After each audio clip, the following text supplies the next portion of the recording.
What's going on, everybody? I'm back again, okay? Right when I thought I was out of video ideas, the UFC drops a ton of bangers, okay? These are all Fight Night main events that we're going to be going over. And before I get into that, I just want to say thank you for the support on the channel, okay? My last video got the most likes I've ever gotten, and my video a few before got like 850 views, so I appreciate that from you guys. And I've never done this before, but I'm gonna ask you guys to look at this graph, okay? 95% of the people that watch aren't actually subscribed. Isn't that crazy? So if you enjoy the content that I'm making and you're just not actually subscribed, be sure to hit that button. And if you just don't like the content that I make, I don't know why you're here. You know what I mean? But anyways, with that out of the way, let's get into these fights, guys. Max Holloway versus the Korean Zombie. Why are we doing this to the Korean Zombie? We couldn't have rescheduled the Giga Shikadze fight? Like, what's going on here? I know both of these guys want this fight, but I would not be surprised if Max Holloway breaks his own significant strike record on the Korean Zombie.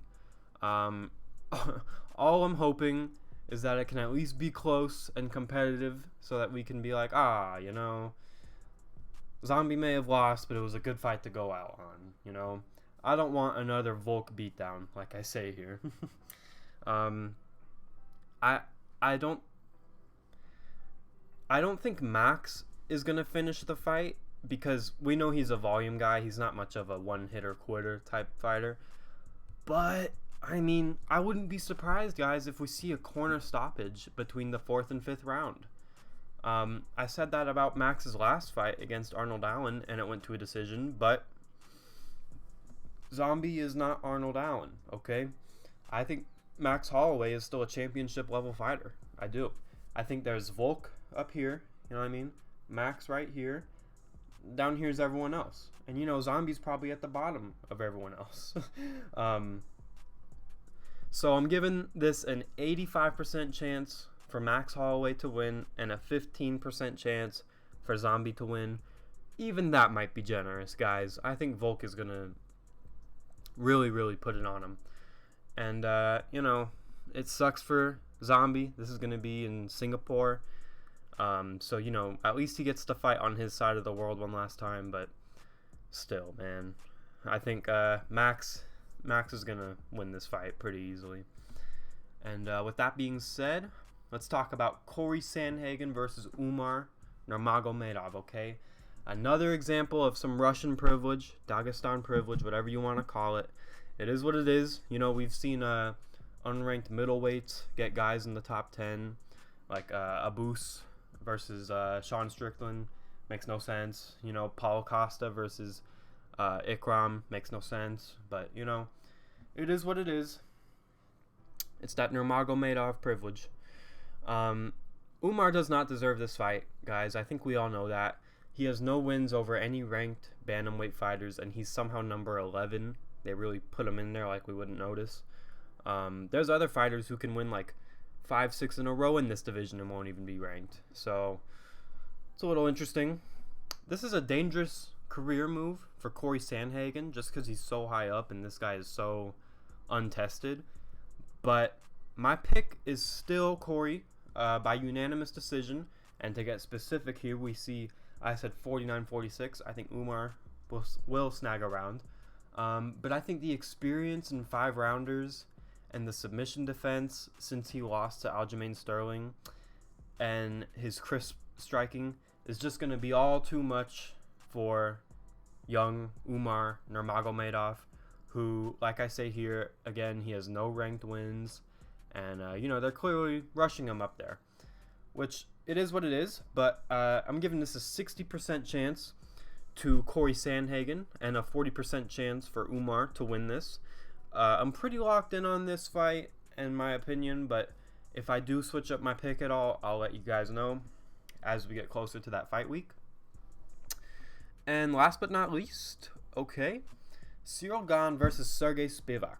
Okay, this is a weird one. I'm not gonna lie. This is a tricky fight to pick for me because we know where both guys shine. Gane is obviously a really good striker. Spivak is obviously good on the ground. You know what I mean? But I don't know who is going to be able to implement their game plan first. You know, can Gane defend a takedown? I don't know, guys. Gane still trains in France, which I don't think is a good career move if he wants to actually get better. I know he's been training grappling. I've seen on his Instagram and all that shit. But if Gane can't defend the takedowns early, I think this is Spivak's fight to win. But at the same time, guys, the athleticism of Gane and the fact that he's not a tubby heavyweight, you know, Spivak calls himself a polar bear, and he kind of looks like one too, okay? He is not very cut. Whereas Cyril Gane, on the other hand, he's a built dude. He's jacked. So I think the athleticism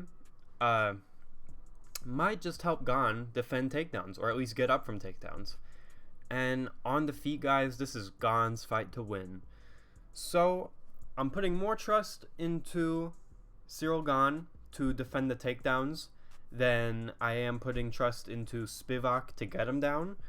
But this is still a close fight. So I'm giving this a 55% chance for Gane to win and a 45% chance for Spivak to win.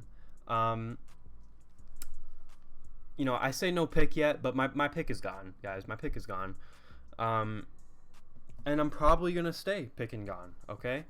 You know, as the fight gets closer, I will watch tape on both guys, but I just think the striking, the power, those aspects are in Gane's favor. The only thing we can give Spivak here is the grappling, and if Gane can defend the takedown, this is Gane fight to win. And yeah, with that being said, who do you guys have in these matchups? Okay, let me know in the comments below. I love hearing from you guys, and I love responding. And you know, if you disagree with me at all, let's talk about it. Let's get into it. If you enjoyed the video, don't forget to like and subscribe. And as I say here, I'm taking Vettori this weekend. I don't think I even need to make a full video about that fight. I think it's just going to be a sparring match. And I might be asleep by the second round. So, yeah, but I'm taking Vettori for that unanimous decision. So, yeah, peace, guys.